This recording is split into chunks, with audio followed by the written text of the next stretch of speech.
Hi everyone, my name is Karen, this is my channel RatherBeReading, and today I'm bringing to you my September marked as to read video.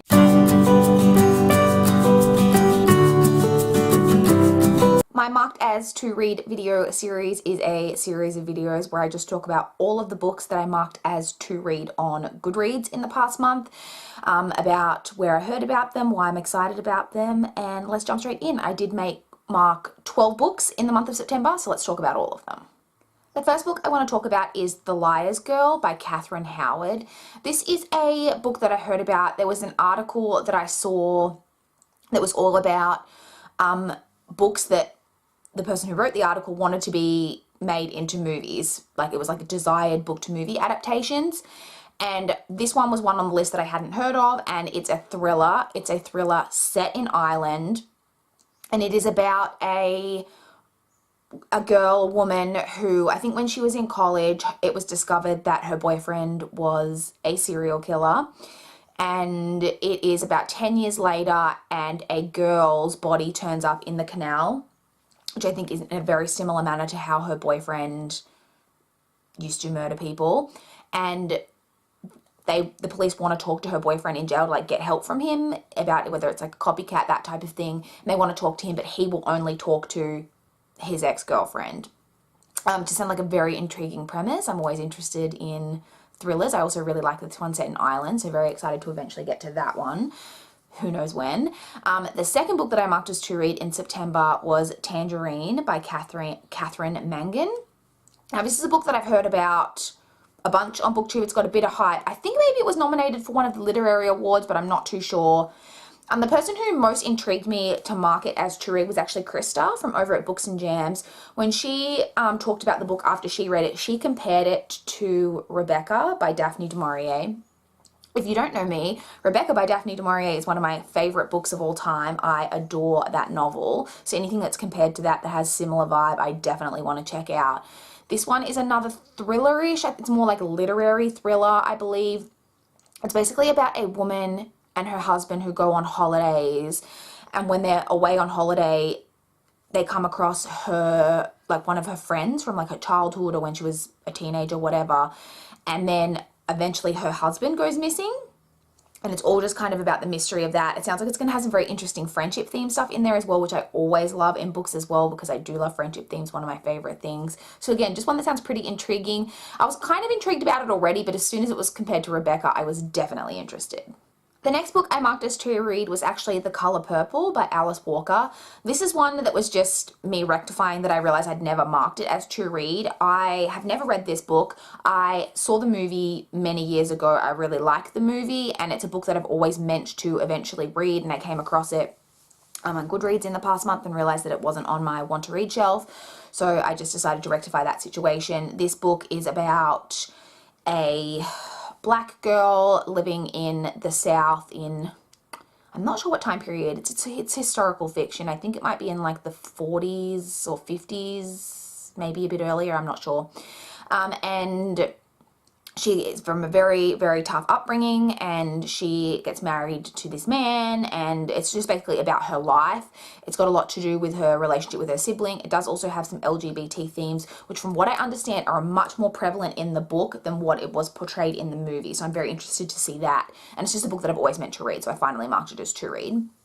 The next book I want to talk about is Summer of Salt by Katrina Leno. This is one that I'd kind of heard a little bit about, but didn't know too much about it, and then Cody from over at Cody's Book Corner was talking about it, and she said that it had vibes of Practical Magic. Practical Magic is one of my favorite movies. I love that movie so much. So when she compared it to that, I was definitely intrigued. This is a YA, like contemporary / magical realism about a girl who, I think she lives on an island, and her family has magic. They have like magical things about them. However, she has not yet received like her magic. So I think it's kind of about that. And I believe this one has some LGBT themes in it again, which I'm always interested in. And yeah, just as soon as this one was compared to Practical Magic, I was definitely in. The next book I want to talk about is Nevermore, The Trials of Morrigan Crow by Jessica Townsend. This one I have marked as to read based purely on the hype. This book has been kind of everywhere over BookTube recently. It is a middle grade magical type of story that is being heavily compared to Harry Potter, which always concerns me because I don't think it does a book any favors to compare it to Harry Potter. However, this has had very positive reviews. It's one of the first books that I've seen that's been compared to Harry Potter, and then the reviews have been fairly positive. Jessica Townsend is also an Australian author from what I understand, which is also always something that I love to support. I don't know too much about the details of the plot. All I know, I think it's got something to do with a girl who, she knows that she's going to die on her 11th birthday or something like that, and then a magical boy turns up on that day and says that he can take her to like this magical land or something, and then that's what it's kind of all about. I don't know, the hype has been pretty good. I'm definitely intrigued about it. I just think it'll be a lot of fun. I don't imagine that it's, for me, going to be as great as Harry Potter because I'm not at that kind of age where I was when I first read Harry Potter, but it definitely sounds like it's going to be a lot of fun and definitely something I'm interested in reading. The next 5 books I want to talk about are all books that were recommended by Lisa over at Books and Smiles in a thriller recommendations video that she has done. If you guys have been watching my channel, you guys know that I absolutely adore Lisa, and any recommendation from her is a book that I want to check out. So I had 5 books from that recommendations video that she did that I hadn't read or hadn't previously marked as to read that I was interested in. The first of those is Baby Teeth by Zoe Stage. I'm not sure if I'm pronouncing that correctly. This is one that I've kind of seen going around BookTube a little bit, but didn't know too much about it. From what I gather, this one is just kind of all about that premise of an evil child. I don't think it's young. I think maybe it's like a preteen age, but that's just all I really know about it. The evil child kind of trope is not my favorite, but this one's got pretty positive reviews, so I'm interested to see whether I enjoy it or not. The second one that Lisa recommended is Her Last Secret by Barbara Cooperthwaite.